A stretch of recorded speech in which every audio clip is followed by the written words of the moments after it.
I'm a firm believer of you teach people how to treat you and you teach people how to love you. Like, I'm not going to get this from this man, so why am I here forcing something when I know I can get this love that I need, that I believe in, freely somewhere else? If you tell your mama the tea, It's done. it's done. You can't go back. You were like a houseplant in the shade, and you just needed to shift into the light. When the relationship ended, I stopped being a cheerleader for someone else and I became my own cheerleader. You can't make a decision based on fear and love at the same time. You have to invest in yourself. You have to. What's up, y'all, and welcome back to my channel. Salut à tous et bienvenue sur ma chaîne. Today I have Miss Tia on my channel and we're gonna just chat a little bit. A funny story is I went through a breakup where, this is so weird talking about this like on camera, but I went through a breakup and I was definitely crushed and heartbroken, and I don't know how or what made me find her, but I ended up finding her entire channel on YouTube and binge watched all of them. I just felt like she was the girlfriend without any type of like preconceived notion or any judgment, that just was speaking to me through the camera. That happened a while ago, and fast forward to 2 weeks ago, one of my good friends, Nia, Miss Nia the Light, was coming into town for BeautyCon. She asked if she could stay. Of course she could stay. Then she asked if somebody could tag along. Risky. Yeah, right. So she's like, oh, by the way, I'm coming. Can one of my homegirls stay too? And she's like, oh, her name is Tia Ward. Do you know her? So I'm like, this girl saved me. Like, she got me out of bed and all of that. So fast forward into this video. We spent 2 amazing weeks in LA. I go home today. I'm so sad. I feel like this girl is gonna be one of my bridesmaids. Anyways, so in this video, I kind of wanted to go full circle and basically ask you questions on how you grew from heartbreak, just because you allowed me to grow from heartbreak. Love you. So, oh, no one knows you on my channel. Okay. So can you give like a brief overview of your relationship and how you use your platform to share? So I was engaged. I was in a relationship for 3.5 years, and I got engaged to the guy, and then it completely broke down. Like, he just wasn't treating me properly, and instead of taking the instead of taking the easy option and staying and getting married, I chose to cut that relationship off. I broke off my engagement. So in what way do you think is like the right way to work through something? What was your deciding factor in working through something rather than cutting it off? Like, people always say that now in today's age, people are so quick to move on to the next and other options. So what were you not getting to make you fight through that? So the reason I didn't fight through it is because I'd been through several battles beforehand. Like, I felt like I'd been fighting the war for such a long time. Like, from very early on, he messed up, and I chose to take him back and work through those issues. However, I will say that a lot of the issues were not fully healed from, and I was carrying a lot of the resentment and insecurity with me throughout the relationship. And the final straw for me was when we did get engaged, and he didn't fix up. Like, things were good for a while, and then we got engaged, or else I wouldn't have said yes. But then when we got engaged, things started to crumble a little bit, and I made it very clear to him that I needed more, I needed better. And I made that clear 3 or 4 times, and then the 5th time I was like, I'm not going to get this from this man, so why am I here forcing something when I know I can get this love that I need, that I believe in, freely somewhere else? Okay. Without so much effort. And I chose to document my heartbreak on YouTube because I knew that I needed something like that, and I couldn't find it. Okay. And I wanted to be that voice for somebody else. For me. Across the world. Like, how crazy Yeah, is it's that? so crazy, because when I found her channel, I know some people go through this because it's not uncommon, but like, you know how you'll have a best friend who knows everything about your relationship, and if you go to them for advice, they're going based off of the history, which is fair, but sometimes their opinion is biased because they don't like the person, Right. or because they might be jealous of your relationship, or they have an unhealthy relationship. So when I found her channel, I felt like she was saying everything that I needed to hear, and it allowed me to see that, you know what, this girl was engaged, this girl was invested.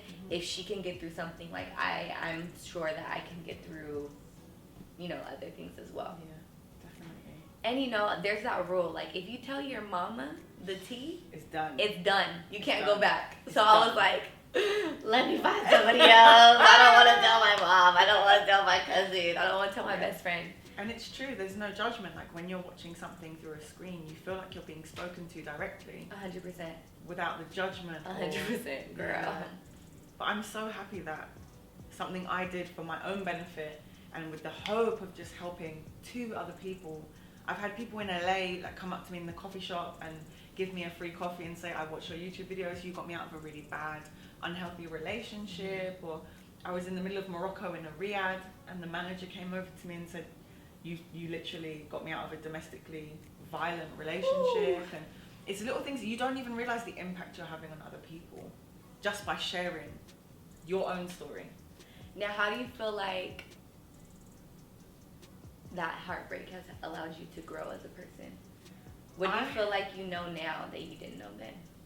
I feel like in terms of growth, one of his friends, funny enough, one of my ex's friends said to me, who lives here, he said to me, Tia, you were like a houseplant in the shade and you just needed to shift into the light to be allowed your own chance to shine. Because it's hard to shine. He was in the public eye, so he had a public persona, as it were, and it can be very difficult to shine and grow in that as somebody's partner. I feel like I stopped, when the relationship ended, I stopped being a cheerleader for someone else and I became my own cheerleader. And in that, I was able to push myself far beyond the attention I was giving myself because I was so busy pouring that attention into a man. And that's not to say it was a negative thing, because I loved him and I saw my future with him. I wanted to build with him. We bought a house together. Like, we were engaged. For all intents and purposes, this was the man I was going to spend the rest of my life with. So I don't feel bad for giving him that attention, but I neglected myself. But you didn't give your attention. You didn't give yourself that attention first. Yeah, and I will never do that again. No matter what relationship I'm in, I will always put myself. I will place importance on myself equally. I won't say I put more importance on myself or more importance on anyone else. I will just make sure I'm giving myself the required attention first. First and foremost. Now, in my experience from dealing with heartbreak, I've had 2 relationships where I've given my everything for somebody and been a receiver, and waiting for them to prove that themselves worthy of your love. Of my everything. And I would say from my experience, it was harder for me to leave a situation and know that I wasn't who I knew I wanted to be because of fear. You didn't give yourself fully because of fear. Yeah, because of fear of I'm not about to give all of myself to somebody for them to mess it up. They need to prove to me that this, that, exactly. And When that person was doing things for me where I was like, okay, I need more. I need more security before I not give myself, but go out of my way to love them. And I would say but that was unnatural to you. That was unnatural to me. I was actually going against the grain because I could meet you off the street and want to take care of you as a friend or as I'm just naturally somebody who cares for people. Yeah, so I would say from my experience, and that's also another thing, is like taking advice from people who don't have healthy relationships of like, oh no, you need to wait for this or he needs to do this in order, and that's true. I think you should save yourself and have a boundary of not giving your all to somebody. But for me, it's like now I live in a like, what if I would have been who I know I am, what would happen in that relationship? Wow. And growing from heartbreak, I've learned that I'd rather give myself all my all to somebody who is deserving of that than to walk away from a situation wondering what if. Yeah. But then it's also you don't want to teach your sisters, your daughters, your friends, your cousins, your supporters to just openly give themselves to anyone. Without that being reciprocated. Yeah. So I feel like just growing through heartbreak in a whole is like you learn so much, and you could hear the stories from your mom, you could hear the stories from your sister. But you have to live you have it to yourself. go through it yourself. Yeah. Yeah. I'm a firm believer in you have to make your own mistake. I have a question. So, this would be a whole nother video, but let's just chat on this. So, if you are your current self, and I am my current self, and I'm speaking to my heartbroken self, what would you tell yourself? I would tell my heartbroken self to not live in fear and to not make decisions based on fear. You can't make a decision based on fear and love at the same time. I always say that. Like, it's either a decision out of fear or a decision out of love. Yeah, I'd really tell myself to stop making decisions out of fear. Okay. Because I made a lot of decisions based on being scared and working from that space of being scared. And all I got in response from the universe was that same thing, like things to be fearful of. Whereas operating from a space of love, I feel like you open yourself up rather than close yourself down. So fear makes you close down, love makes you open up. And this is your heartbroken self you would tell this to? Yeah. I would Not say, the pre. No, okay. I would tell myself as a heartbroken 26-year-old girl, who I broke off the relationship, but I was still heartbroken. I would just tell myself that you have to invest in yourself. You have to. Grow, learn, read, share your experiences, talk to people, but don't take everyone's advice as the gospel. Do what feels right for you. Because ultimately you are the only person living this experience as yourself for this next 50 years of your life, 60 years of your life. Everything else is just living. You have to live. Yeah. You have to go through shitty like little flings or, being treated in a way that maybe perhaps you don't appreciate to understand what you really do appreciate. These things happen. It's all part of your experience. And as much as it may feel horrible at the time, it will be okay. And all the cliche stuff like time is a healer and, you just need to focus on yourself. They really... Do you believe that, though? They Time do is a stick. healer. I actually have to argue, and I don't believe time heals all. I believe your thought process heals all.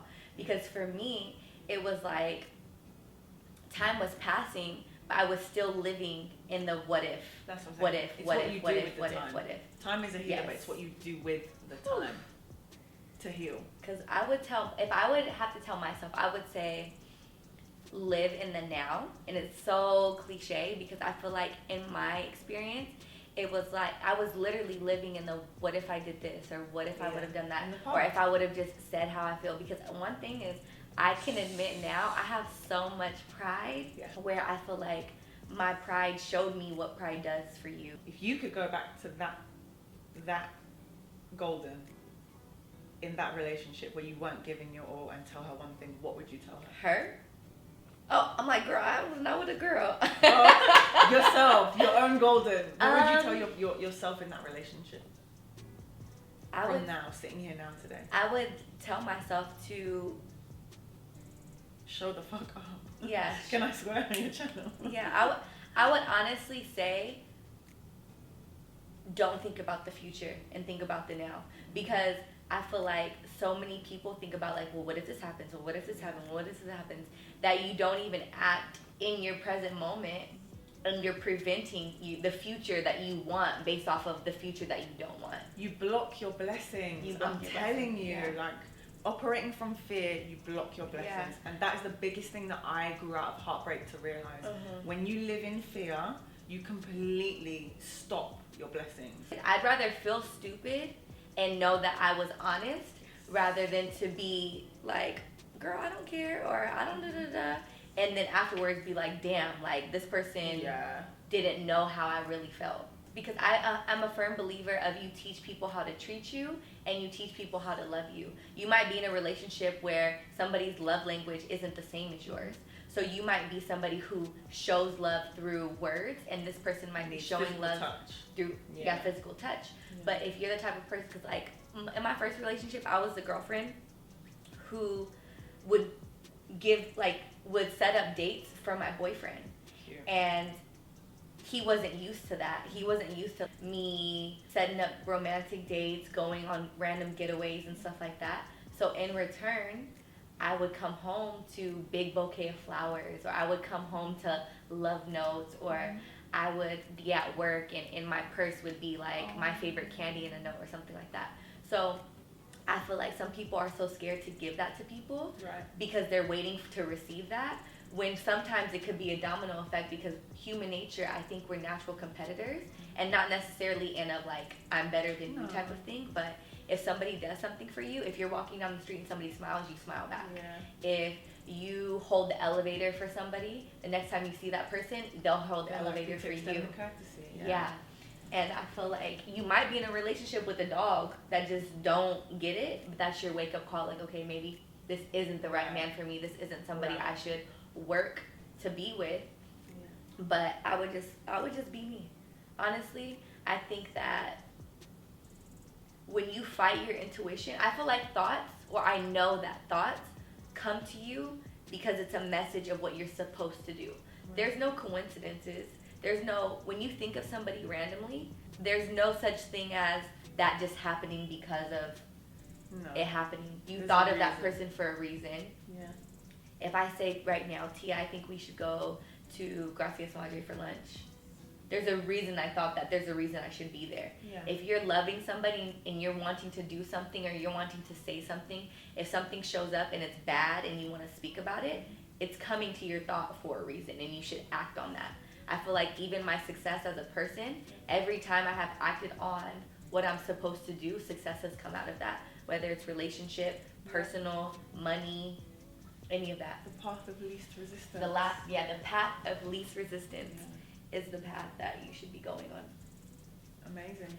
And it's so crazy, you guys, because I would have never in a million years thought that the girl who literally was my counselor would be staying in my house for 2 weeks, would be somebody who is able to go from an event to the gym to teaching me things about business to me planning to go to London to spend time with her. I can't wait. Would be somebody who is now going to be like a lifelong friend. I said it, I didn't tell her, but she ain't going nowhere. I ain't going nowhere. And same, vice versa. Like, I didn't know what I was walking into. I had a backup plan. I didn't tell you that. I had a backup plan, like, yo, if this girl is crazy, or like whatever, like for whatever reason we didn't gel or anything, I had a backup plan to like get up out of here. But she's here. It's been incredible, and this is the power of when social media goes right and you can connect with people. I'm 11 hours away from my home right now. In 11. Your home, it's an 11-hour flight. Oh, I'm like, girl, it's only 8 hours. But that's the time difference. But I'm 11 hours. I'm an 11-hour plane journey away from my comfort zone, and you've welcomed me into your space, and I feel at home here, and I feel at home with you, and it's so nice to have that connection with other women as well, because it's not competition. We're all here trying to grow and nurture each other, and learn as much as we can. And you saying you've learned things from me, I've learned so much from you being here for 2 weeks. You have no idea. And I'm so grateful. Girl. Alright, y'all, so that concludes today's video. The power of social media, the power of connecting with people all around the world, the power of vibrating at a higher frequency to even connect and to be in the presence of other great people is possible for anyone. So thank you guys so much for tuning into my channel. I will go ahead and link all of Tia's information below. Thank you guys so much for watching my video, and I will see you on the next upload.